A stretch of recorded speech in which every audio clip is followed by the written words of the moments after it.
So, hello everyone, welcome to Aspire for Impact seminars. Today we're going to be holding the second seminar, which is FRC, Building a Strong Team Structure and Identity and Brand while building a positive and productive team culture. So we hold these seminars within the collaboration of 6 Impact finalist team, 1511 Rolling Thunder, 3990 Tech for Kids, 5614 Steam Sycamore, 6429 Fourth Dimension, 52 Tigres, and 6865 Mountain Metal. And as you guys know, we hold these seminars every Sunday, 2 p.m. EST or 5 p.m. UTC. And just a quick reminder, these meetings will be recorded. However, if you ask any questions, your name and your video won't be displayed during the seminar. But if you ask any questions, however, the seminar, your name and video will be recorded if you unmute yourself or open your video. And we will be sharing the seminars on our social media accounts such as YouTube and Instagram and etc. You can ask any questions in your mind. We are here to guide you, so please don't hesitate to ask if you have any.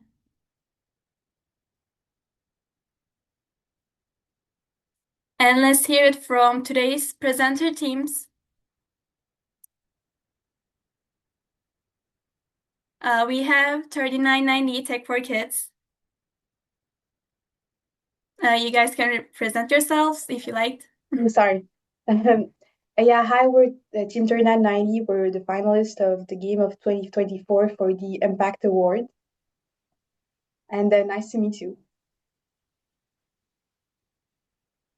Thank you. And we have 6429 Fourth Dimension. Hi, I'm Ceren, and we are located in Turkey, Izmir, and we will be presenting with my teammate Öykü. Hi, I'm Öykü. And we have 6652 Tigres. Hi, I am representing my team, and my name is Jessica, and we represent Tigre 6652, and we were finalists in 2022. Thank you, Jessica. And we have 6865 Fountain Metal. Hi, I'm Dylan. We were finalists in 2023, and I'm representing Manitoulin Metal. Thank you, Dylan. And hi, I'm here too. I'm the lead mentor for Manitoulin Metal, and just saying hello and glad to be here. Thank you, Yona. And let's take a look at today's sub-teams. And just a quick reminder, these subtopics are selected by the presenter teams where they feel most confident at. And we have building a strong team identity and brand from Fourth Dimension, effective team building activities from Mountain Metal, and redefining leadership and team structure from Tech for Kids.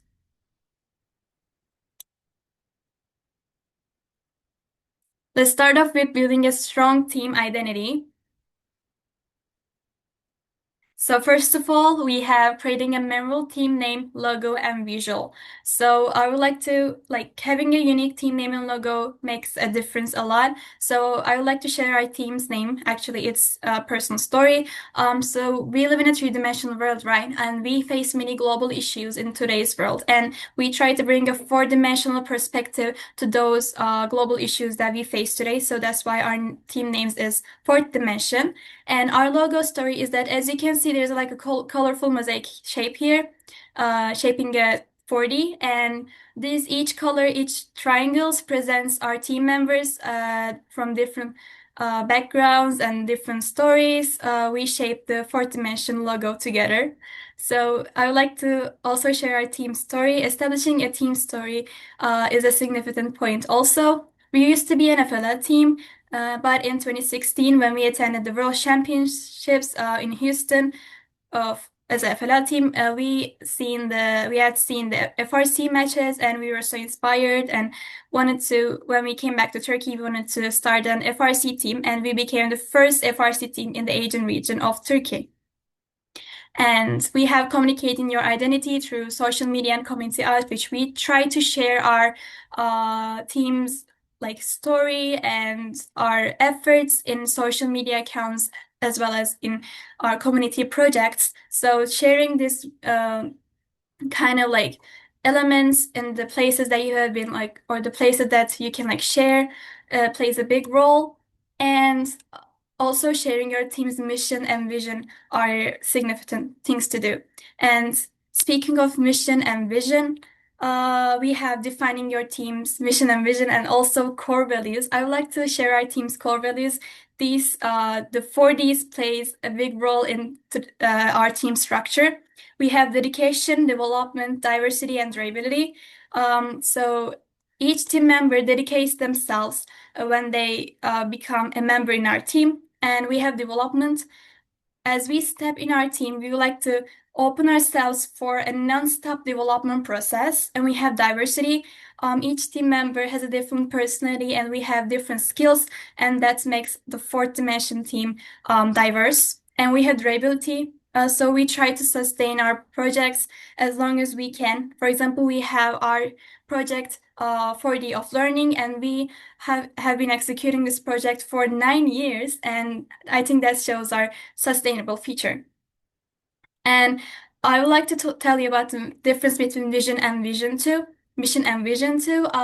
In mission, it's more of like a plan that your team wants to, like the accomplishments that your teams have been done, and like what your team has been doing throughout the years that it's been established. But in vision, it's like a further plans that your team wants to accomplish in a long term. And here's our team's motto: gears only work when together, and each gear represents our team members.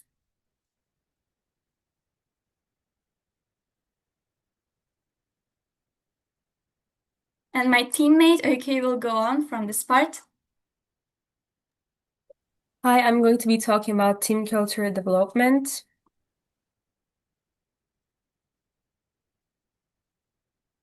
So, formula of a strong team culture, how to keep the bonds tight.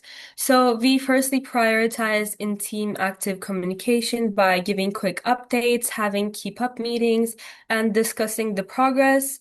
We also give each other feedbacks and receive feedbacks from our teammates and be there for each other. We are always there for each other for every teammate, and we have a sub-team system in our team. So basically, every team member has their own sub-team according to like where they feel most confident at or where they can show their talents the most. But whenever someone is struggling or we face an issue, then we become a whole team and everybody does everybody's work. And remember, each idea is valuable and unique. So while brainstorming, not every draft first starts with a great idea. It might be ridiculous sometimes, but this might, of course, with time, turn into something valuable and unique. We have lots of project examples among that. And starting team traditions. So we have, I think this is very unique for every team, but our tradition is always going to a Turkish cuisine place. We have diners, we eat together, or we have the New Year's raffle and creating new memories and having fun. Even though this is a competition, at the end of the day, we are always having fun. And whenever I look back and remember a project, I always see that I'm adding new memories. And this is an example. And we have the feedback culture. For us, this is really important. So whenever we have a new team member in our team, and maybe that person needs to develop her or his features within time, or maybe it's a project that started with a weak idea, we always give feedbacks. We schedule them actually. Maybe it's once a month, maybe it's once a week. We think this is really important to team to grow, to ideas to grow, and celebrating achievements and learning from challenges. So we are a team that values efforts more than the outcome. We think the process is more valuable. But whenever we actually achieve something, we want to celebrate it with our team. We go to diners, as I said, or we celebrate it together. And fostering inclusivity, trust, and mutual respect. We think that every team member, even if it's a new team member, a rookie, or someone else, we think that everyone should be able to express their opinions and feelings freely in our team, regarding their backgrounds or their position within the mutual respect we have. And we think that this establishes a bonding within our team, and this creates a family atmosphere within our team. And maintaining motivation could be sometimes really hard because the season throughout the year is a really long process. But to keep the morale and the motivation always high, we have the team or the team member appreciation certificates, days, and we want to keep the morale high with this.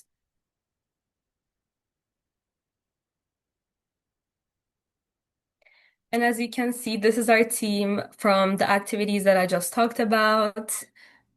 We are having fun while also working really hard.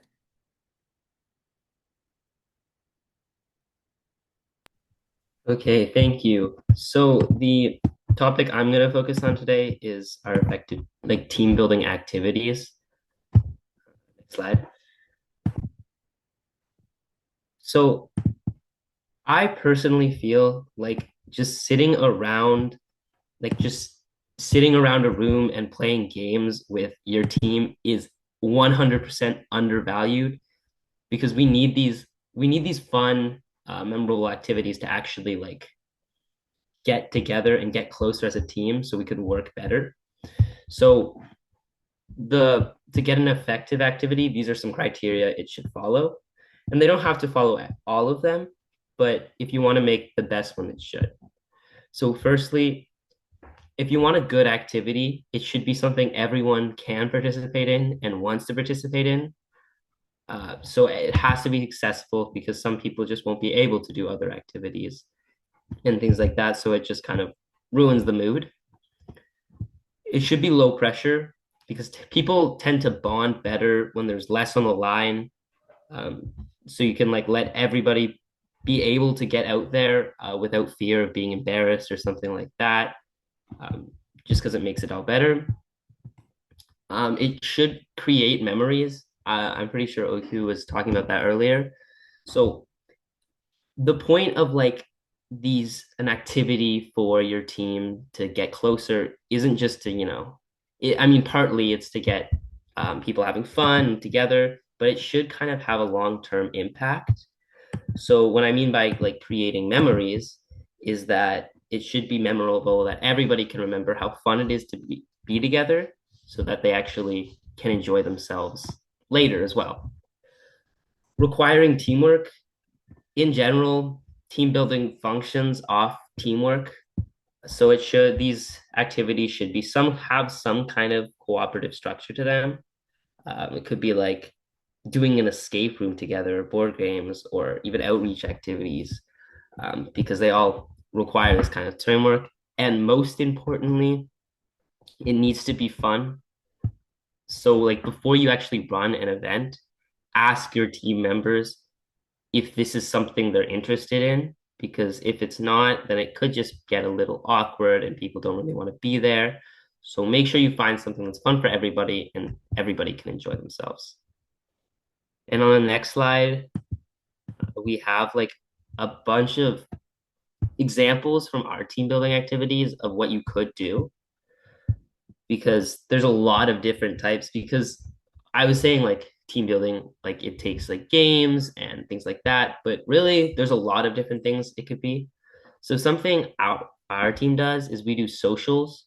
So every few months, hopefully, after school, we stay for one day and we just do a bunch of activities. It's a really good way to relieve stress and get closer.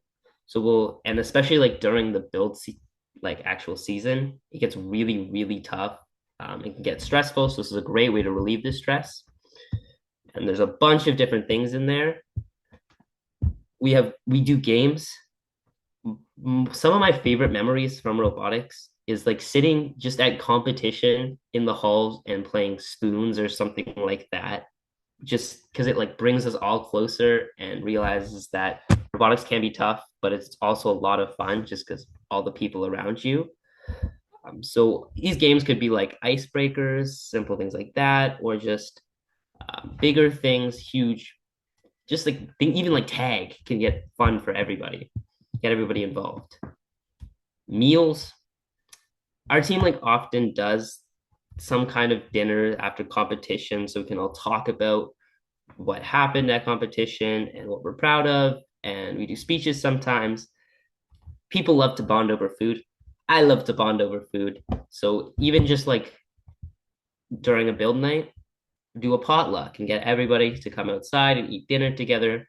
So it brings you closer as a team. And then the last one I have here is adventures.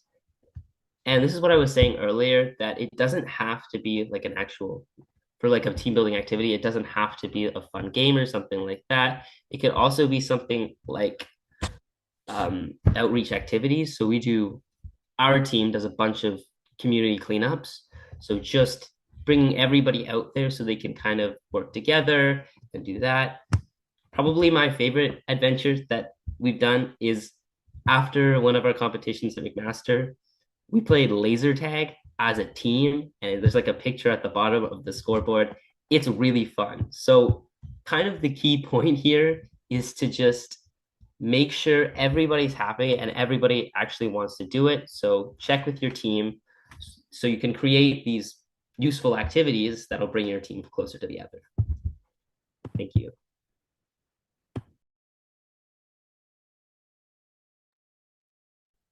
Well, I'm going to talk about like well, in Tigris, in 6652, we believe that everything have like a reason, and for that, like we for him our tiger identity. And what I mean, as you know, Tigris in English is tiger. Well, the tiger is an animal, and it represents just because we are representing the UNL, that it's like a state university, in Mexico.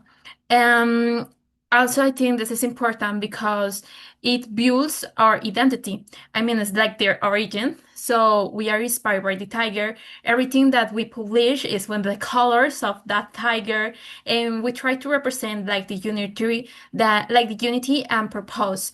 Also, something that I was listening from Dylan, and I really agree with him that it's like everyone's like needs to have fun. So when you do activity, we try like everything to do like by majority vote, and also when we are going to go to some place, we publish I don't know how to say a boring, and the persons can vote where they wanna be. And this is because in our team we are more than 100 people. So it's so difficult to be like agreeing everyone. I mean, it's difficult to be agreeing between two or three. It's more difficult when we have like more than 100. Um, I mean, and everything, and also something that helps us a lot is that when we are making our impact, and I'm gonna say this because it's important, we choose like a 10. So we try like during the session, adapt everything to that 10. And for example, this year, it was about like the space agents and things like this. So on Instagram, you can say like the post with that thematic topic, I don't know how to say it, and it's everything about the stars and things like that. And also, when we chose that, we asked to the other people if they are agreeing with that topic. If it's not like we want, we changed. And this is because we try to represent everyone and to listen every voice in our team, and I think that's important. Can you go to the next slide, please? Thank you. And where values become culture. We carry the values of university, as I say, and we follow the first core values. We try to do everything about it, I think, and also some of the values of the university when the first core values agree, so it's more easy for us to build an identity. And I think Mexico is a country that is beautiful, it has a lot of values, and also when we make activities, we try to promote that. For example, if you know, in Mexico, we have like a tradition that it's called Dia de Muertos, the Day of the Dead. And when we have like this type of days, we try to do activities when the team to be involved and to be happy to have like fun and to know each other because we are a lot, as I say. So it's important to know what is in your team. And we are like unit and supportive team. I think that we are like a family. I try to look like that. We try to look like that. I have some friends that are more like my sisters and my brothers, and I think this is it's important, and I want to believe that this happens in most of the teams. When you pass a lot of time with that person, you develop a connection, and it's important, obviously, that that connection have respect, and obviously we try to promote that. And every Saturday we meet to we have like a general meeting where everyone is, and this is because like we are a lot of persons, so we have different areas, and the areas can work like individually, but we try to have like a space where anyone can talk about how they feel with the team, what they want to improve, and things like that. And I think open this space is important to express your opinion and to look for a better team. And as I say, everyone, it's important. So you need to like pay attention in what everyone says. I mean, it can be difficult because everyone is different, but we try to represent the values that we want. So when you give the opportunity to other persons to give their opinion, you can develop a better culture, and also you can develop like the best environment to enjoy with your team. And that's it. Thank you.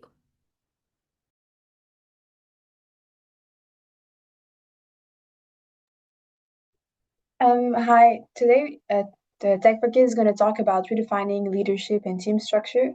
Before we start, I want to say that last year we used an organization chart from a very good team who had won many awards in many games, and we thought it was going to really work on our team, but actually, it did quite the opposite.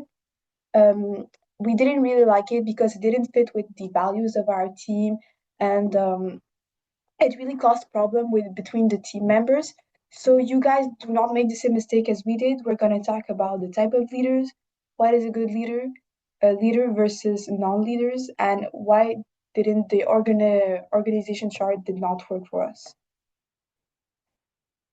So for the type of leaders, there are three types.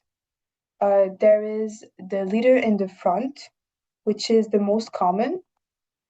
Um, he is an imposed leader. He has a title. Use it to force people to do the work instead to do it himself. And he always wants to be the center of attention. This is the leader that we do not want in a team. But of course is also the most common. We have leader in the middle, which is a natural leader that does not need a title. It leads by examples. The team members are comfortable and drawn to that leader, and there's a relationship of trust built between the leader and its team's member. And it works with the team instead of giving order, and always push forward the member of the team to be better. This is the least common. We have leader in the back, which encourage the team and do not offer guidance.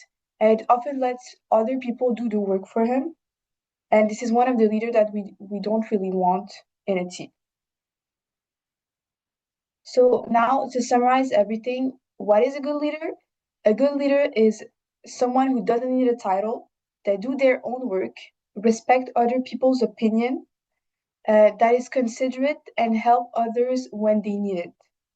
But they also give opportunities. Giving opportunities to other people in the team is really important because it helps have a good vibe in the team. And the good leader also accept everybody and also valorize all of the merits and all of the work that people do. And he shows interest in the point of view and the advices of others.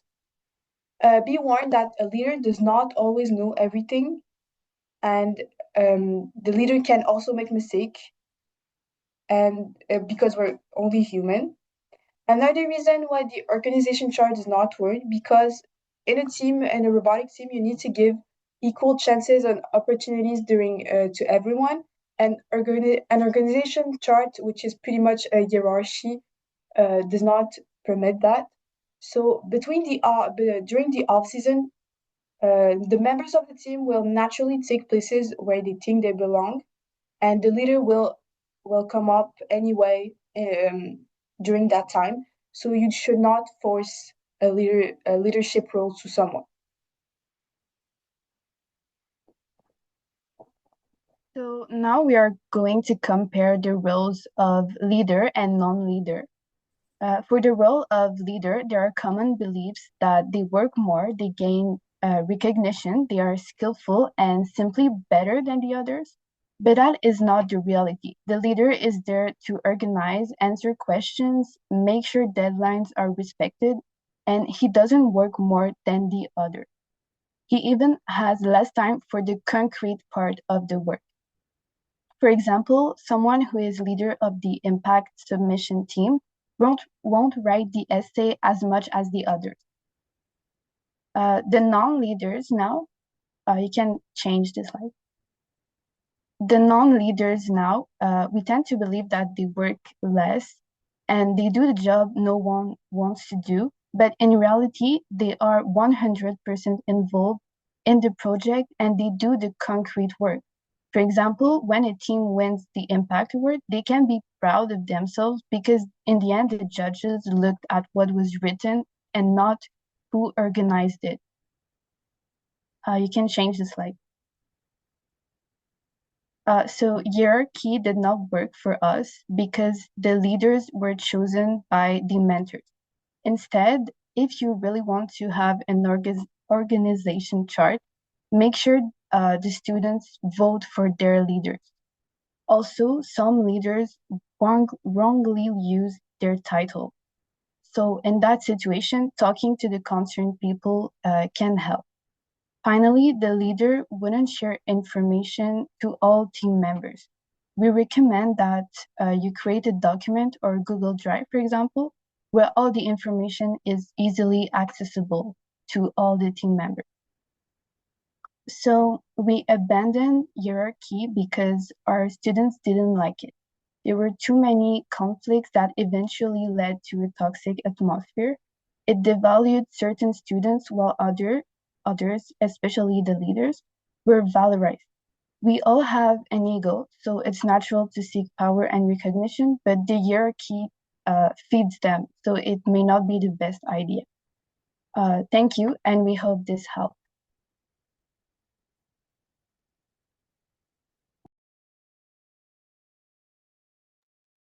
So thank you everyone who presented their team's presentation. So we will go on with the Q&A part of the seminar, but just a quick reminder, we have 8 minutes left. No, we have 6 minutes left right now. So if our audience has any questions or like presenter teams has any have any questions, feel free to raise your hand or like you can unmute yourself. You can also ask your questions through the chat box here.